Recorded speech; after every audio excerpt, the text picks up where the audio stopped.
अस्सलाम वालेकुम, this is me तला का motivation speaker entrepreneur coach. I hope कि आप सब ठीक ठाक होंगे। अभी रिसेंटली कुछ दिन पहले मेरा सियालकोट में एक इवेंट था। वहां पर एक दोस्त ने पूछा, कहता है सर यू नाउ आरएफआईडी। मैंने कहा हाँ यस आई नाउ आरएफआईडी। कहते हैं बेसिकली मुझे ये बताएं कि आरएफआईडी है क्या चीज है, क्या सॉफ्टवेयर है, क्या टेक्नोलॉजी है, क्या एल्गोरिथम है, ये हमारे फ्यूचर को किस तरह तबाह करेगा। मैंने कहा मेरे भाई आरएफआईडी तो बहुत सालों से चल रहा है। कहता मैं समझा नहीं। मैंने उसको कुछ चीजें इसके बारे में हाउ नाउ दी। उसने कहा कि सर आप इस तरह क्यों नहीं करते कि आप इसकी एक वीडियो बना दें प्रॉपर तरीके से कि लोगों को इसका हाउ नाउ हो कि ये आने वाले वक्त में क्या रोल अदा करेगा और अभी ये किस तरह से यूज हो रहा है। तो मैंने उन्हें कहा कि ठीक है सर, मैं जैसे ही कोई टाइम मिलेगा तो इंशाल्लाह मैं इसके ऊपर वीडियो बनाऊंगा। तो आज अभी रिसेंटली मेरा एक इवेंट था, तो मैंने कहा इससे पहले एक छोटी सी वीडियो आप दोस्तों के साथ शेयर करता जाऊं। और कल रात को मैंने एक वीडियो देखी थी, हमारे वकार भाई हैं वकार जका, तो वो टेक्नोलॉजी के बारे में बड़ा अपसेट भी हो रहे थे और गवर्नमेंट के ऊपर बड़ा जो है थोड़ा सा रोक भी जा रहे थे अपना कि अभी तक पाकिस्तान में डिजिटल करेंसी क्यों नहीं स्टार्ट हुई। सो इसके बाद मैं दूसरी जो वीडियो बनाऊंगा वो ब्लॉकचेन टेक्नोलॉजी के ऊपर, क्रिप्टो करेंसी के ऊपर बनाऊंगा। अभी की जो वीडियो है ये आरएफआईडी के ऊपर है। What is RFID? RFID basically है क्या है, काम क्या करती है, आरएफआईडी का मीनिंग क्या है, आरएफआईडी की आने वाला फ्यूचर में क्या इसके अहम रोल होंगे जो हमारी जिंदगी में या तो मुश्किलात खड़ी करेंगे या आसानियां लेके आएंगे, उसके बारे में आज थोड़ा सा मैं आपको इसके बारे में हाउ नाउ दूंगा। RFID, radio frequency identification.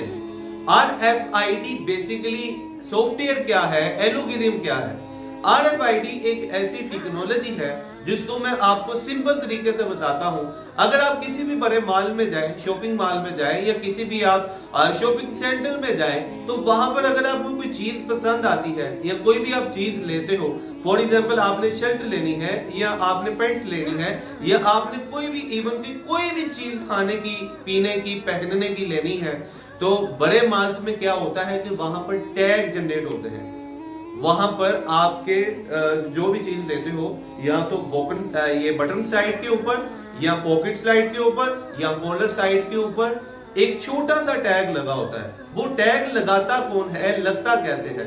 आपने देखा होगा कि टैग लगाने वाली एक छोटी सी डिवाइस होती है जिसके आगे एक पिन लगी होती है, वो कॉलर से पकड़ता है, कॉलर पे लगाना हो तो वहां पे पंच करता है तो वो वहां पर पंच हो जाता है और वो टैग लग जाता है। बेसिकली उसके पीछे का एक राज है, वो राज ये है कि उसके ऊपर एक बारकोड होता है। इसे कहते हैं पैसिव टेक्नोलॉजी।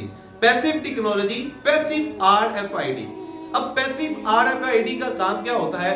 अब फॉर एग्जांपल आपने कोई चीज पसंद कर ली, फॉर एग्जांपल आपने एक शर्ट पसंद कर ली है, अब आप इसका बिल पे किए बगैर ही लेकर जाना चाहते हो, तो आप जब आप शॉपिंग सेंटर से, उस मॉल से, उस शॉप से बाहर निकलते वक्त एक हॉर्न बजना शुरू हो जाएगा कि आप इसे विदाउट पेमेंट लेके जा रहे हो, लिहाजा आप इस चीज को वापस ले।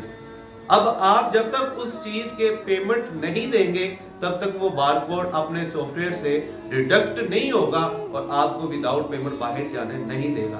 बहुत सारी कंपनीज ने, बहुत सारी मॉल्स ने, बहुत सारी शॉप्स ने ये एल्गोरिथम यूज करना शुरू कर दिया हुआ है।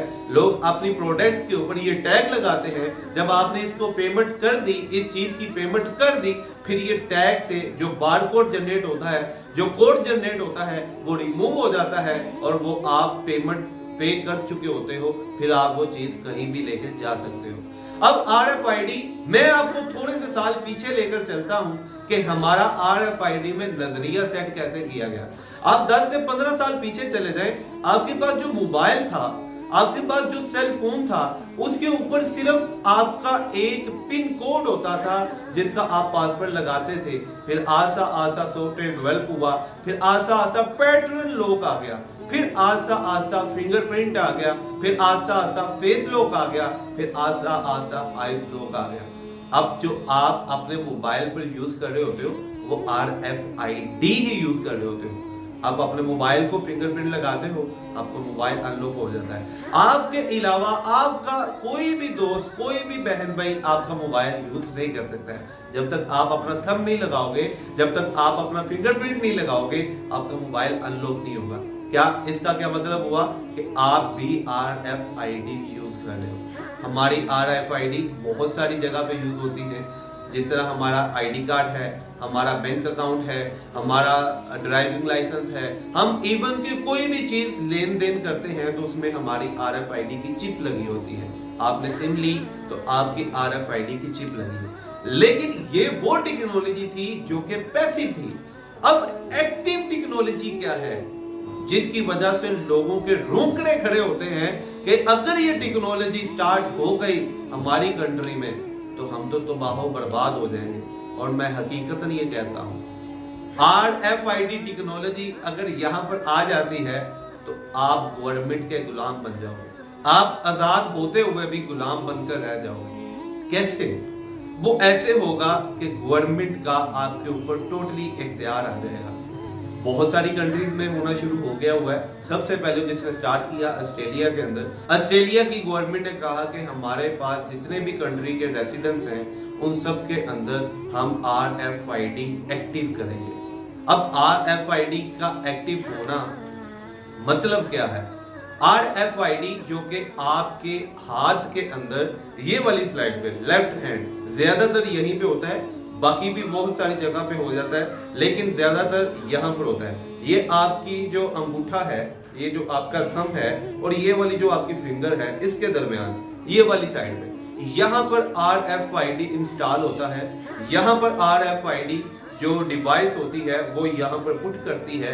यहाँ पर RFID की आप समझ लें कि आपके अंदर एक सेंसर लगा दिया जाता है, आपके अंदर एक ट्रैकर लगा दिया जाता है, जिसकी वजह से गवर्नमेंट आपको टोटली कंट्रोल कर रही होती है।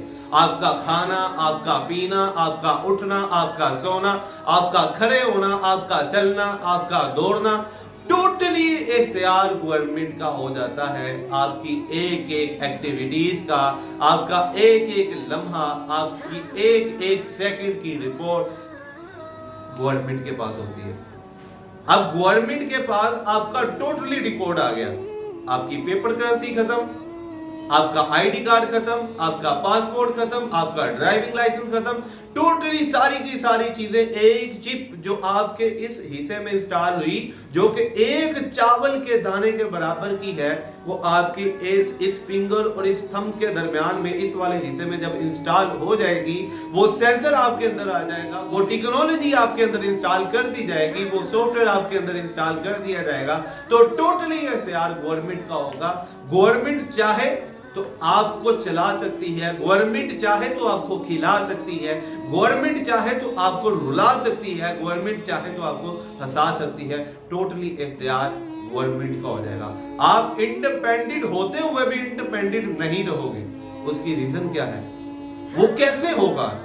वो होगा ऐसे कि वो जो चिप आपकी इस जगह पर लगी होगी, तब पेपर करेंसी का दौर खत्म हो जाएगा, बल्कि होना शुरू हो गया हुआ है। आपके पास डिजिटल करेंसी आ जाएगी। डिजिटल करेंसी जिस तरह पेपाल है, इस तरह बहुत सारी करेंसीज हैं आपके पास। उसके अंदर जो भी आपकी कंट्री सिलेक्ट करेगी आपको करेंसी देगी, डिजिटल करेंसी जो अपनी वो बनाएगी, तो उस डिजिटल करेंसी के अंदर आपके पास पेमेंट होगी सारी। आप वही सारी चीजें पेमेंट से आप कोई भी लेन देन करोगे तो आप उस कंट्री की डिजिटल पेमेंट से करोगे। फॉर एग्जाम्पल अगर मैं इंडिया की बात करूं तो इंडिया के अंदर पेटीएम है, आधार कार्ड है। अब वहां पर लोग क्या करते हैं, आस्ता आस्ता उनकी गवर्नमेंट ने कैश बड़े बड़े 500,000 वाले नोट बंद कर दिए। उनको कहा कि आप 500,000 वाले नोट जो है बैंक को दें और अपना पेटीएम के अंदर उसका डिपॉजिट करवा लें। आपने कोई भी चीज लेन देन करनी है तो आप पेटीएम से करें। ये इंडिया की गवर्नमेंट ने रोल अपनाया। जब पाकिस्तान के अंदर कोई ऐसी डिजिटल करेंसी जब आ जाएगी या कोई भी इसका एक्सेप्ट स्टार्ट हो जाएगा तो आस्ता आस्ता पेपर करेंसी का रुझान खत्म हो जाएगा। और मैं आपको यकीन के साथ कह सकता हूं कि आने वाले 10 से 15 साल के बाद पेपर करेंसी का दौर खत्म हो जाएगा। पेपर करेंसी बिल्कुल खत्म हो जाएगी। आप ये माने या ना माने, लेकिन आप अगर ये मेरी वीडियो आज से 10-12 साल बाद भी जाकर देखें तो आप शायद फिर आप कहें कि वाकया ही 10-15 साल के बाद आज पेपर करेंसी खत्म हो गई है और डिजिटल करेंसी का दौर आ गया। अब इसमें लोग मुश्किलात में क्यों जाएंगे, गुलाम क्यों होंगे? क्योंकि लोगों का एहतियात खत्म हो जाएगा। लोगों के अंदर जो चिप होगी, यहाँ पर जो चिप इंस्टॉल की गई होगी, अगर वहां की गवर्नमेंट चाहेगी तो उनको खिलाएगी, पिलाएगी, रुलाएगी, सुलाएगी।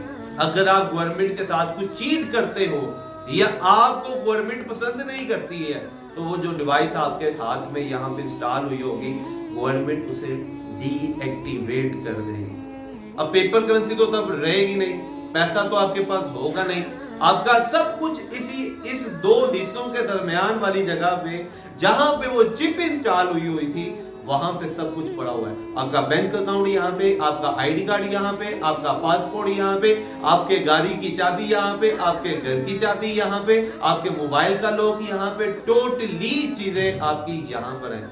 आपका सिम कार्ड यहाँ से बनेगा, आपने पेमेंट किसी को देनी है तो यहाँ से देंगे, आपने किसी से पेमेंट लेनी है तो कैश यहाँ से रिसीव करेंगे, आपने कुछ भी करना है, इवन कि आपने कुछ 10 रुपए की भी चीज लेनी है तो आप उसका कैश भी यहाँ से पे करो।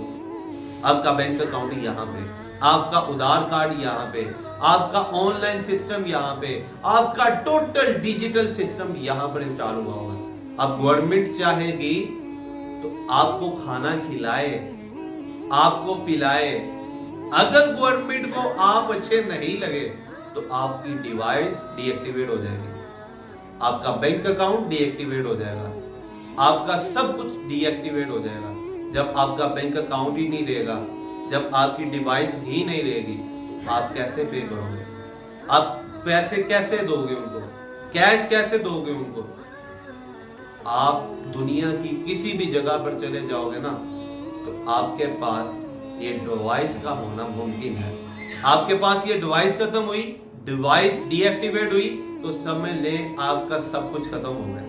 अभी मैं कुछ दिन पहले पढ़ रहा था कि इस डिवाइस के अंदर इतना जहरीला केमिकल होगा, इतना जहरीला मवाद होगा कि अगर आप गवर्नमेंट के साथ चीट करेंगे तो गवर्नमेंट चाहे तो एक बटन दबाए तो वो आपके अंदर जो डिवाइस इंस्टॉल हुई होगी वो ब्लास्ट हो जाएगी और वो आस्ता आस्ता आपकी रगों में केमिकल बढ़ता जाएगा और आपकी लाइफ सिर्फ 10 से 15 मिनट की रह जाएगी, आपकी लाइफ बिल्कुल खत्म हो जाएगी। दोस्तों ये वो चीजें हैं जो कि ऑलरेडी हो रही हैं। ऑस्ट्रेलिया के अंदर 30% लोगों ने ये डिवाइसेस अपने इन हैंड्स के अंदर पुट कर ली हुई, उनका कंट्रोल अपना इसी हैंड के अंदर से बाहर जनरेट होता है। ये डिवाइस 3 किस्म की होगी, एक बेबी डिवाइस, एक फीमेल डिवाइस, एक मेल डिवाइस। बेबी डिवाइस को पेरेंट्स कंट्रोल कर सकते होंगे, उनका बच्चा कहाँ जाता है, किस तरह जाता है, कहाँ से आ रहा है, किसको मिल रहा है, क्या कर रहा है। अगर वो गुम हो जाता है तो इस डिवाइस के थ्रू वो अपने बच्चे को आसानी मिल सकते हैं। दूसरी डिवाइस जो फीमेल के लिए होगी, फीमेल का ब्रेन अलग तरह से यूटिलाइज होता है, मेल का ब्रेन अलग तरह से यूटिलाइज होता है। ये 3 तरह की डिवाइसेस इंस्टॉल होंगी लोगों के अंदर और हर डिवाइस को कंट्रोल करने वाला एक सॉफ्टवेयर होगा।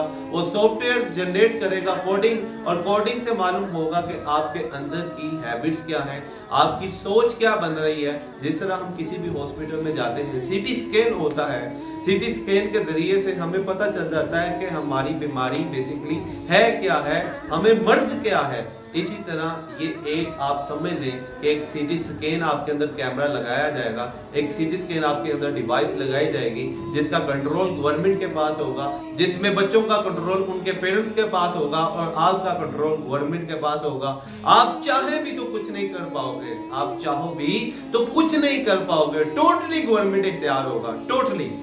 आप सिर्फ गुलाम बन के रह जाओगे, आप सिर्फ अपना इख्तियार गवर्नमेंट के हाथों से यूज करोगे, जो गवर्नमेंट चाहेगी वो करवाएगी। अगर आपने ऐसा ना किया तो गवर्नमेंट आपकी डिवाइस डीएक्टिवेट कर देगी और RFID के थ्रू जो आपके पास बैंक अकाउंट थे, आपके जो नेशनल ID कार्ड थे, आपकी जो भी चीज़ें थी वो सारी की सारी डीएक्टिवेट हो जाएंगी। आपका मोबाइल बंद हो जाएगा, आपकी इंस्टॉल की हुई सारी चीज़ें बंद हो जाएंगी, आपकी जिंदगी का जीने का मकसद बिल्कुल खत्म हो जाएगा। दोस्तों आज की वीडियो मैंने आपको RFID के बारे में बताई, इसके बारे में बहुत सारा नॉलेज आपको प्रोवाइड करूंगा। इंशाल्लाह मिलते हैं सेकंड वीडियो में। Till then